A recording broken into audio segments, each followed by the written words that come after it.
నమస్తే, నేను మీ లాయర్ గణేష్. ఇక్కడ ఓఎస్ కోసం వివరించాలనుకుంటున్నాను. అసలు ఓఎస్ అంటే ఏంటి? ఓఎస్ అనే విషయం ఎక్కువగా ఎక్కడ వింటామంటే సివిల్ కోర్ట్స్లో వింటాం. ఓఎస్ అంటే ఒరిజినల్ సూటు అని అంటాం.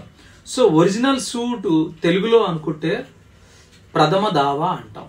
ఈ దావాలు సూట్లు ఎక్కడంటే సివిల్ కోర్టులో సివిల్ కేసుల కొరకు వాడబడే పదాలు ఇవన్నీ.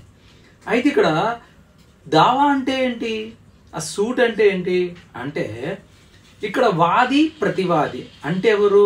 Plaintiff dependent.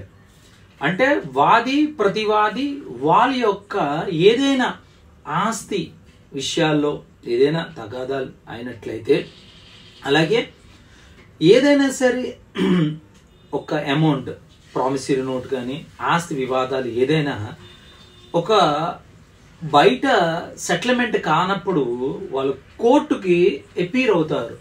కోర్టుకి ఎపీర్ అయినప్పుడు కోర్టును ఆశ్రయించినప్పుడు అప్పుడు కోర్టులో కంప్లీట్గా అది సెటిల్ అవ్వాలని కోరుకునేటప్పుడు ఈ యొక్క వాది అంటే ఎవరు? సఫరర్, బాధితుడు. ఏదైతే తను నష్టపోయాను, ఆస్తి నష్టపోయాను అనుకున్నాడో, ఏదైతే నష్టపోయాను అనుకున్నాడో, ధనం నష్టపోయాను అనుకున్నాడో ఆ యొక్క వ్యక్తి వాది అని పిలుస్తాం. కాబట్టి ఆయన ప్రథమంగా కోర్టుకి సమీపించి కోర్టులో దావా అంటే సూటు వేయడం జరుగుతుంది. మరి ఇది వేసే వ్యక్తిని ప్లెయింటిఫ్ అని, ఓకే, ఇది ఎవరు? సఫరర్, బాధితుడు. మరి అవతల వ్యక్తి ఎవరు? బాధించిన వ్యక్తి, లేదనుకుంటే ఆస్తి తీసుకునే వ్యక్తి, కబ్జా చేసి ఏదైనా కావచ్చు సివిల్ విషయంలో అవతల వ్యక్తిని ఏమని పిలుస్తామంటే రెస్పాండెంట్ అని అంటాం, లేదా డిపెండెంట్ అని కూడా అంటుంటాం.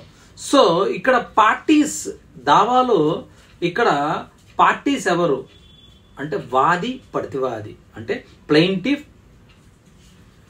రెస్పాండెంట్. ఈ ప్లెయింటిఫ్ అనే వ్యక్తి సఫరరు, రెస్పాండెంట్ అనే వ్యక్తి ఏదో తన పట్ల అన్యాయం చేశాడని ఆస్తిపరంగా ధన రూపం ఏదో విషయంలో చేసినాడు. సో ఇవన్నీ కోర్టులో నడవడం కొరకు ఒక ఒరిజినల్ సూట్ అన్నది ప్రథమ దావా అన్నది ఫైల్ చేయాలి. ఈ ప్రథమ దావా ఫైల్ చేసినప్పుడు సివిల్ కోర్టు మూవ్ అవుతుంది. ఎక్కడ? సివిల్ కేసు సివిల్ కోర్టులో మూవ్ అవుతుంది. సో అందువల్ల దీన్ని ఒరిజినల్ సూట్ అంటారు, ఓఎస్ అని అంటారు. సో ఈ ఓఎస్ అన్నది ఒరిజినల్ సూట్ అనేది కంప్లీట్ గా సివిల్ కి సంబంధించింది, క్రిమినల్ సంబంధించింది కాదు.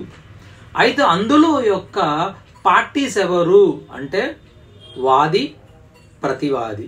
ఈ వాది అనే వ్యక్తి ఎవరిని పిలుస్తాం? ప్లెయింటిఫ్ అని.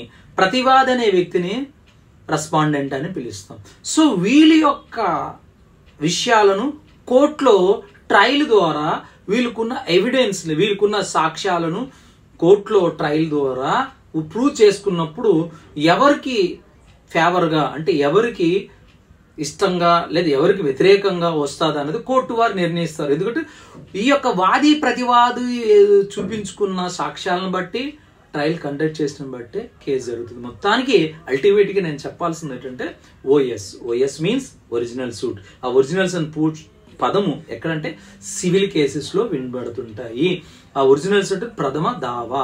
ఆ ప్రథమ దావాలు ఉన్న పార్టీస్ ఎవరయ్యా అంటే ఇద్దరు. ఒకరు వాది ప్రతివాది.